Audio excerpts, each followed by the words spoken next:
You what? You waited. Now it's time to save. It's the grand opening sale of the all-new Stevenson Mazda. Stevenson Mazda on Market Street. Truckloads of 2010 Mazdas have arrived, and we're selling them at 2009 prices. Stevenson Mazda. Noah's Ark Children's Center at Masonboro Baptist Church offers families an alternative choice for kindergarten.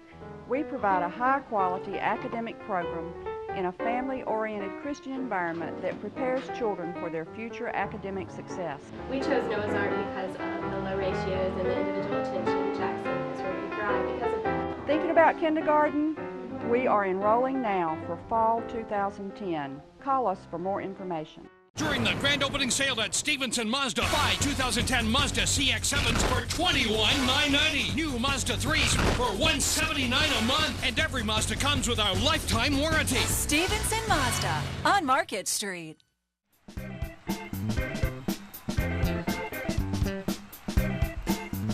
Welcome back to the Cape Fear Sports Report, driven by the Stevenson Automotive Group. We're here at Carolina Beach where they just took the plunge for the Special Olympics, and we got the nose riders who are heating up all those cold swimmers. And speaking of nose riding, Kate Rayner sat down with the best nose rider in this area. Tony Silvani is helping to plan the Craig Marshall Memorial Surfing Tournament.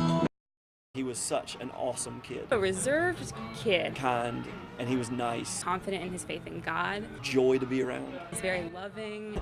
Craig was one of the most laid-back kids that I have ever known, and he was stoked on surfing. Craig Marshall was shy, but not when it came to surfing.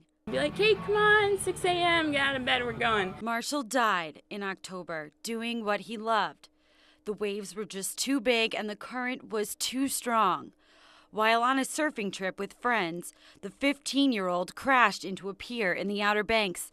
His sister says he has left a large impact on those he has left behind. His death has inspired this big movement within our community. With the help of pro surfer Tony Silvani, Marshall's family is putting together a surfing tournament in his memory.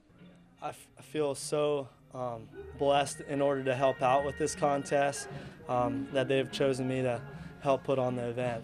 The proceeds will go toward a scholarship fund in Marshall's name. It will be given to a student at Topsail High School. The contest is set for May 8th and 9th at the north side of the Surf City Pier at Topsail Beach. Silvani expects about 250 surfers to come out to compete.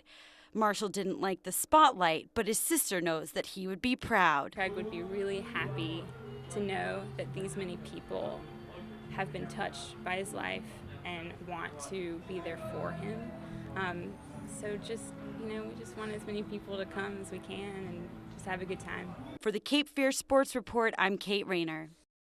Thanks, Kate. If you need more information on the Craig Marshall Tournament or anything else with Tony Silvani, log on to our website, CapeFearSportsReport.com.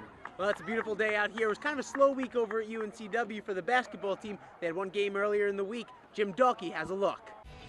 UNCW hosted CAA co-leader Northeastern Tuesday at Trask, and look who was in the house, former coach Benny Moss. Boy, was he in store for a good one. The Seahawks were on fire in the first half, and Ahmad Grant picked up just where he left off last game, hitting a jumper from the elbow. And the next possession gets a pass from Chad Tomko, takes a dribble, and nails a jumper from the top of the key. He had 11 points for the game.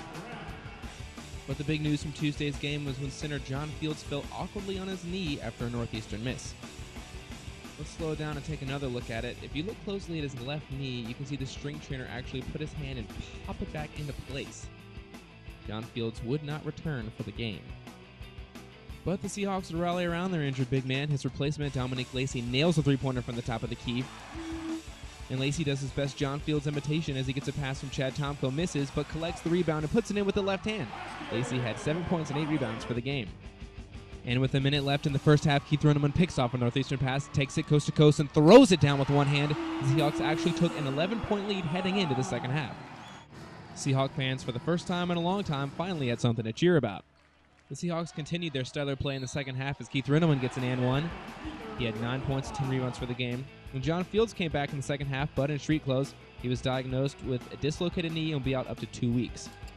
Fields' presence was definitely missed in the second half as Northeastern big man Manny Adaka went to work.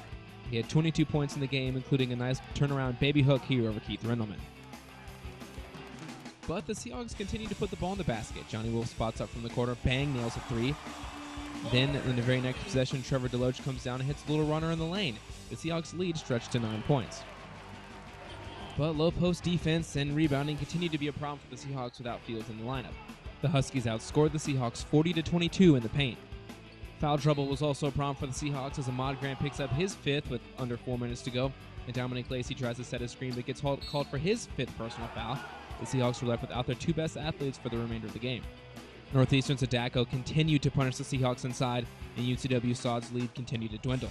The Seahawks were actually down 4 with a minute 19 left, but Chad Tomko gets a stop here and takes the rebound coast to coast, finds himself open under the basket but throws up an erratic layup, and UCW misses an opportunity to cut the lead to 2.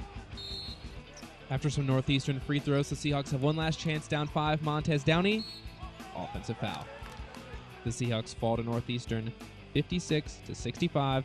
The Seahawks have now dropped 11 of their last 13.